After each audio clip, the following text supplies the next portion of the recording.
ตื่นตัวเจ้าบัวกับหันเยื่องนาพังพร้อมลุกควายบ่อตันหนตางกีดก้อมก้าตัวบ่อต้อมปูนอายจุงเก่งเข้าไว้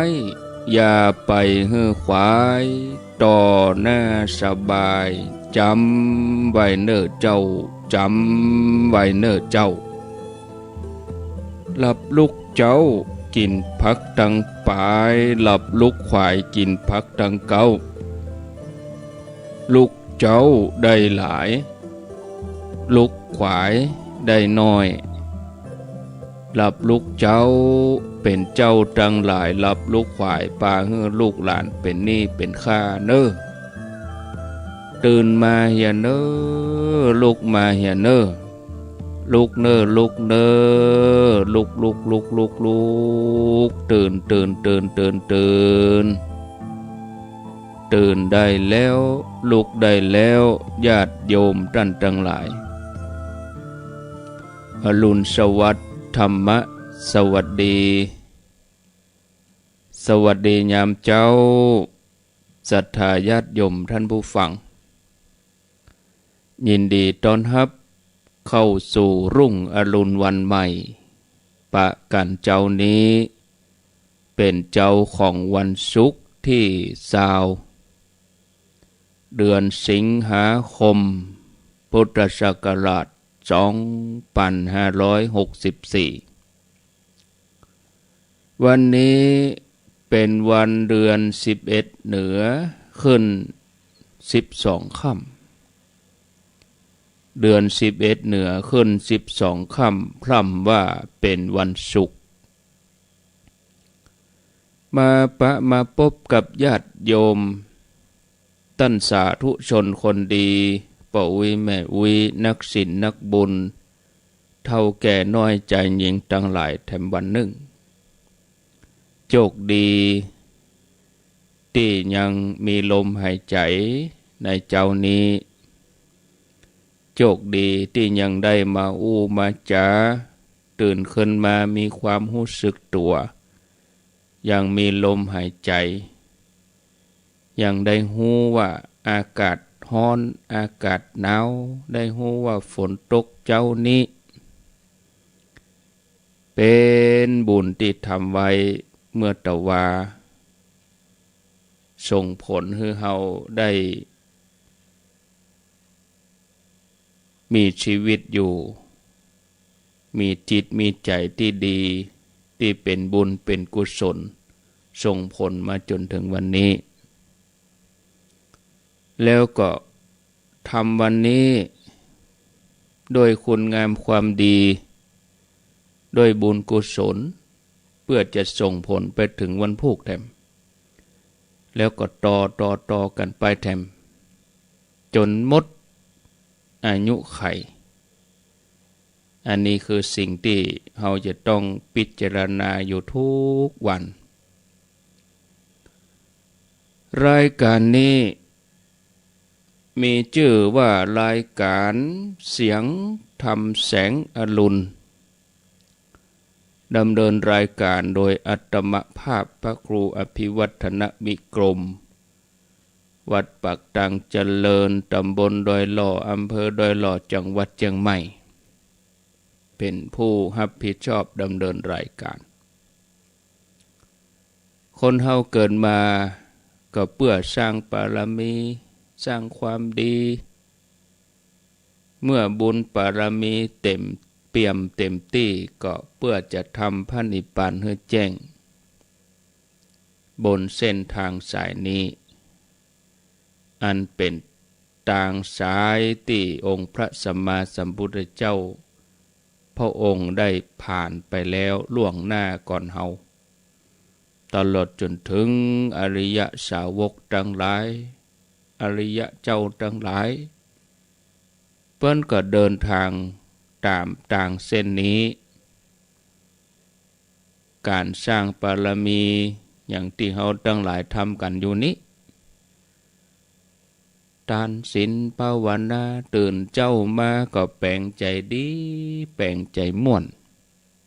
แปลงใจจุ่มเย็นสิ่งเหล่านี้บ่ใช่ของใหม่สำหรับเฮาทั้งหลายเคยสร้างกันมา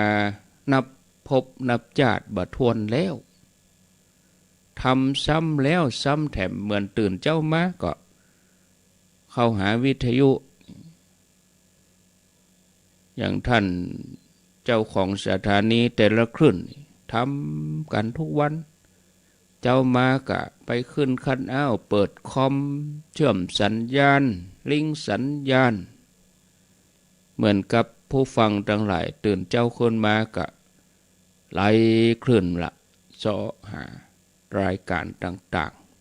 ๆคำมาก็สวดมนต์ไหว้พระเจ้ามาก็สวดมนต์ไหว้พระก็คือทำประจำซ้ำแล้วซ้ำแถมทำแล้วทำอีกสวดมนต์ก็สวดบทนั้นสวดไปทำไปเจียทำไปใจภาวิตาภาหุริกตาทำไปเรื่อยๆทำไปด้วยความเพียรเกิดมาจากนี้ก็เลยจะต้องได้ทำแถมทำต่อไปจนหมดอายุไขเมื่อเราจากโลกนี้ไปแล้วก็ยังต้องไปทำงานในสถานที่ใหม่แถมเหมือนเราย้ายที่เราอยู่บ้านเราก็ทำงานวัดเราบ้านเรากวาดบ้านถูบ้านลุกมานึ่งข้าววันดีคืนดีเราได้ย้ายที่เราไปอยู่ที่อื่นหรือว่าไปการไปงานที่อื่นเราก็ตื่นมาก็ทำงานอย่างอื่นไปแถมเนี่ยย้ายที่ย้ายภพย้ายภูมิปั๊มเป่งปารมีอยู่ที่ไหนก็ตามญาติโยมจะไปละการประพฤติปฏิบัติการสร้างความดีเมื่อถึงเวลาที่สมควรที่เขาจะลงมาสร้างปารมีกันแถมเขาก็สร้างกันแถมทำกันแถมเพิ่มเติมเข้าไปแถมจนกว่าจะถึงจุดหมายปลายทางคือธรรมที่สุดแห่งธรรมเมื่อเขามีกำลังสติปัญญาเขามีหลายๆอย่างเอื้ออำนวยมาเกิดถึงคนสมัยก่อนเนี่ยมันได้เหมือนเขาเปิดต้องเดินทางลำบากจะไปที่ไหนต้องนอนกลางทางก็มีเตียวไม่ได้ใจลดอย่างเขานี่ประเด็นนี้เขากูคนมีคาถามดคาถาย่อแผ่นดินคนสมัยเก่าก็เบิ่งก็เตียวอะข้ามอำเภอบดายใจเวลาจะเป็นวันปุ่นเนี่ย2-3 วันไปจังหวัดต่างๆเตื้อญาติพี่น้องตายจะไปบอกคือนะจ้างไปบอกต้องไปนอนกลางทางแห่งกรรมตกแห่งวันปุ่นนะจะถึงนะเบิ่นถึงเอาศพไว้เมิน3 วัน7 วันเพื่อให้คนไปบอกให้ญาติอยู่เมืองเป้าเมืองฝางเนี่ยจะเตื้ออยู่เชียงไฮ้ปุ่นกะเนี่ยอยู่พี่น้องมีปุ้นเนี่ยจ้างไปบอกเปิ้นบัดเดี๋ยวนี้บอกกองย่ำถ่ายเตื้ออยู่ในรถกำลังจะไปห้องยาหู้แล้วส่งรูปให้พอแล้วบอกกองตายแล้วก็ส่งรูปเนี่ยหันหมดรูปที่ไหนเนี่ยบัดเตี้ยเฮาไปอยู่งานนี้เฮาย่ำตันปีกบ้านเดี๋ยวรูปเฮาไปโพสต์ปุ่นล่ะเฮาย่ำบัดตันถึงบ้านเฮาเถอะแต่เฮาไปที่หันที่นี่นะโอ้คนประเด็นนี้มันตาสับปะรดนี่การเดินทางก็ย่อลงมาประหยัดเวลาอาตมาเขาจัดรายการก็ประหยัดถ้ามาอ่านจะอาเทพจะเชียงกาเทพตะไดมหูนี่เอาไปฝากสถานีเพิ่นอันเดนี่โอ้จัดสดเลย นั่งอยู่แต่ละวัดแต่ละตนกับศรัทธาไปเนาะเจ้ามาก็สวดโยโกห้องบางวัดเปิ้นก็ทำวัดออกอากาศ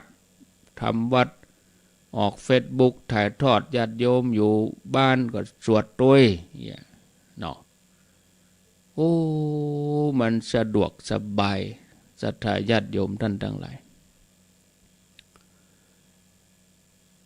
ชีวิตของสมณะเป็นชีวิตที่สงบมักน้อยสันโดษอาศัยเพียงปัจจัยสี่ในการดำรงชีวิตปัจจัยสี่ก็ได้แก่อาหารเครื่องนุ่งห่มเสนาสนะที่อยู่อาศัยแล้วก็ยารักษาโรคเป็นชีวิตที่บ่มีเครื่องกังวลอาตมาเขา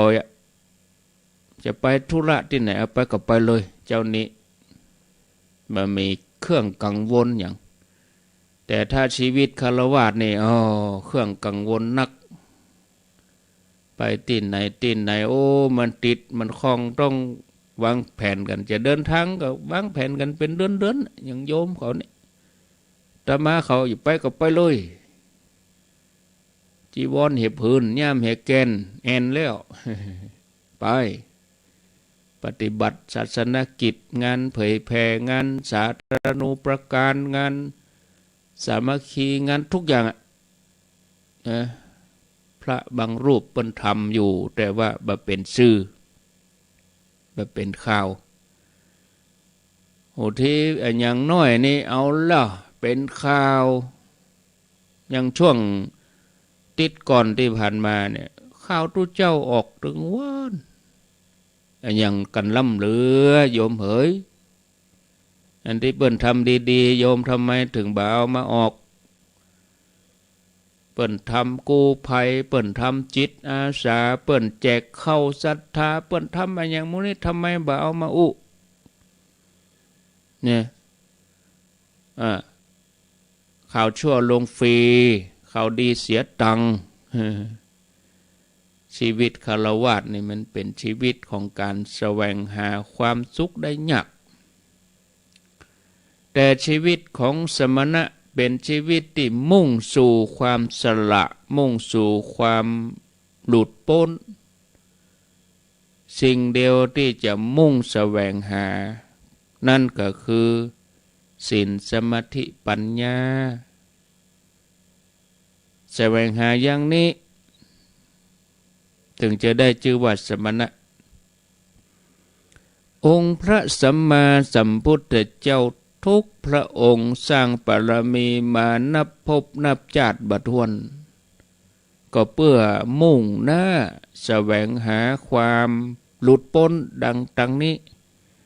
บ่ใช่ทำเพื่อให้คนมายกย่องเยินยอได้ลาภสักการะได้ตำแหน่งได้อะไรยังก็จ้างเถอะญาติโยมทุกอย่างเนี่ยเป็นสิ่งที่พระพุทธเจ้าเปิ้นสละแล้วอย่างเจ้าชายสิทธัตถะตำแหน่งเป็นถึงเจ้าชายคือว่าที่กษัตริย์รัชทายาทถึงอำนาจก็คือแผ่ทั้งกบิลพัสต์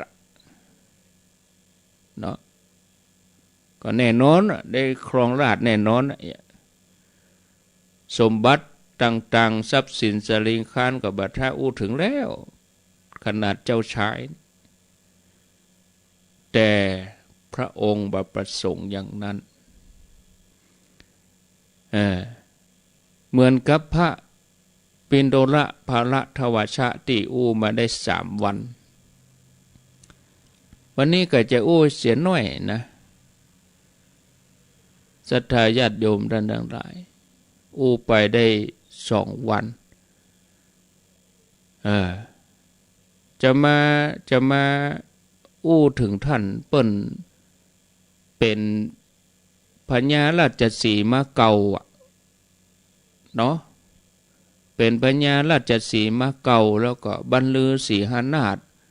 ป้องกันสัตว์ร้ายบ่ให้มารบกวนพระพุทธเจ้าปทุมมุตระที่เปิ้นเข้านิโรธอยู่ในถ้ำบ่เจ้าแต่นั้นก็เอาดอกไม้มาแป่งอาสนะปูตั้งแต่ดินไปจนถึงที่พระพุทธเจ้าเปิ้นนั่งโอ้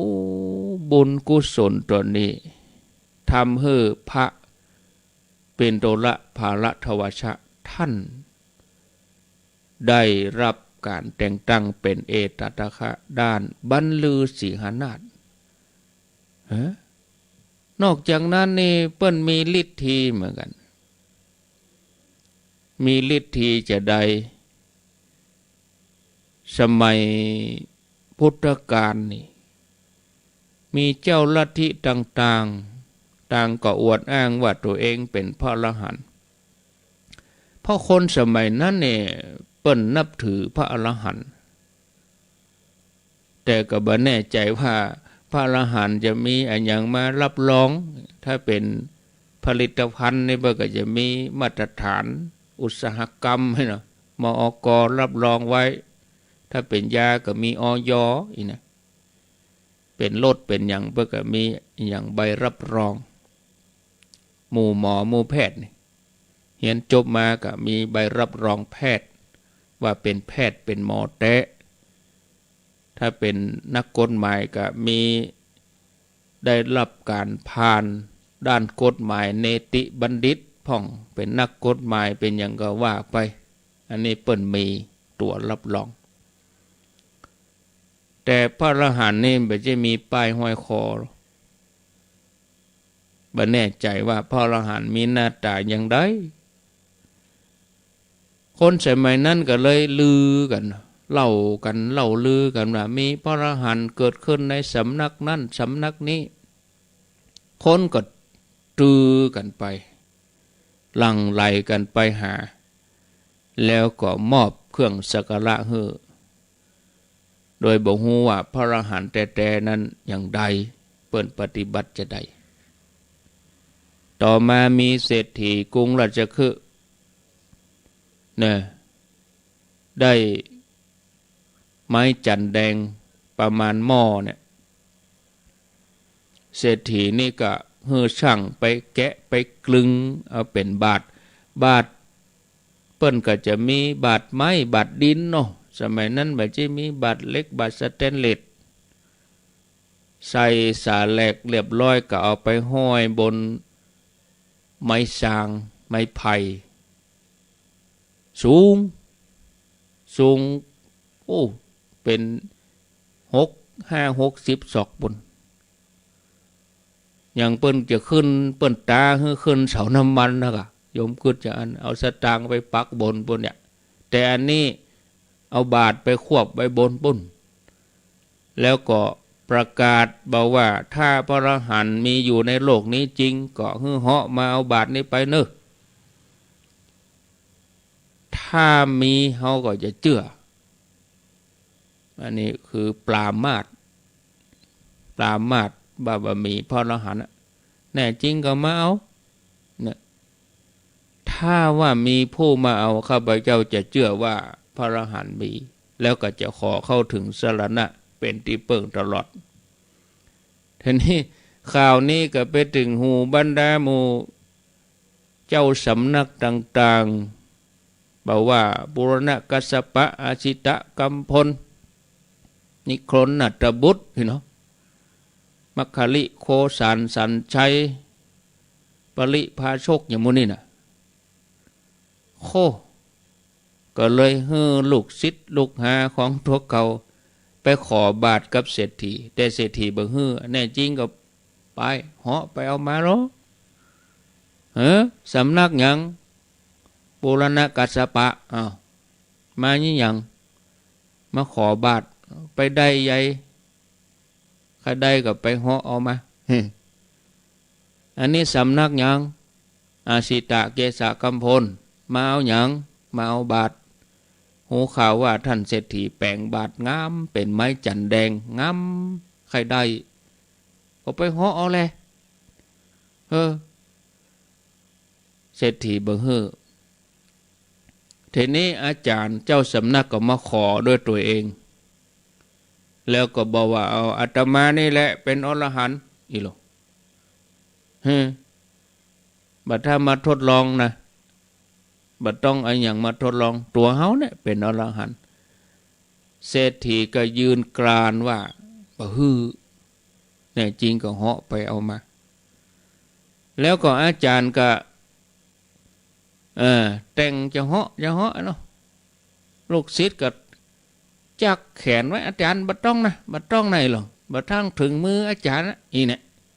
แสดงละครเฮือเศรษฐีพอก็บ่เหาะสักเทื่อ ที่จริงก็เหาะบ่ได้บางคนเจ้าลัทธิบางคนก็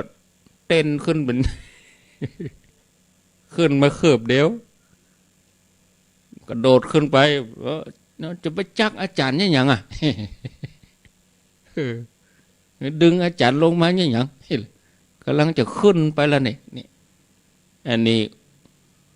ใบใจของแท้จนผ่านไป6 วันโอ้บะมีวี่แววว่าจะมีอรหันต์ตนในรูปใดจะมีฤทธิ์เหาะเอาบาตรก็ถ้าเมื่อเศรษฐีว่าโอ้บะมีแล้วอรหันต์ในโลกนี้บะมีแล้ววันทวน7พระมหาโมคคัลลานะกับพระปินโดละภาละทวชานี่เปิ้นก็มาอยู่หั่นพอดี เดี๋ยวเปิ้นก็ห่มจีวรเนี่ยยืนอยู่ที่นั่นตั้งใจว่าจะไปบิณฑบาตที่กรุงราชคฤห์ก็ใกล้ๆกับที่พระเถระถึง2ยืนอยู่นั่นก็มีบรรดานักเลงตั้งหลายอู้กันเขาซุ่มกันหั่นเขาก็อู้ว่าเมื่อก่อนครูถึง6ไล่ตั้งแต่ปุรณกัสสปะอาสิตะกัมบลนิโคนัตบุตรเนี่ยนะมัคคลิโคสานมื้อนี่นะครูตั้งหลายนี่อวดอ้างว่าตัวเองเป็นอรหันต์บัดเดี๋ยวนี้เศรษฐีเอาบาทไปห้อยบุญเหาะบ่ได้สักคนบัดนี้ผ่านมา7 วันแล้วบ่หันมีไผได้บาทไปครอบครองอันนี้คือหมู่บรรดานักเลงทั้งหลายอู้กันสงสัยว่าโลกนี้บ่มีอรหันต์แล้วว่าเตอีเวลาก็จบไปเห็นละนานเอาไว้ต่อวันจันทร์วันเสาร์วันอาทิตย์นี่บ่มีเนาะถ้าว่าอย่างใดก็กลัวญาติโยมจะลืมก็เดี๋ยววันพุธอาตมาจะลองขอเวลาท่านอาจารย์นิคมพอลาไปก่อนเนอะสวัสดีเนอะอายุวันโนสุขังพลัง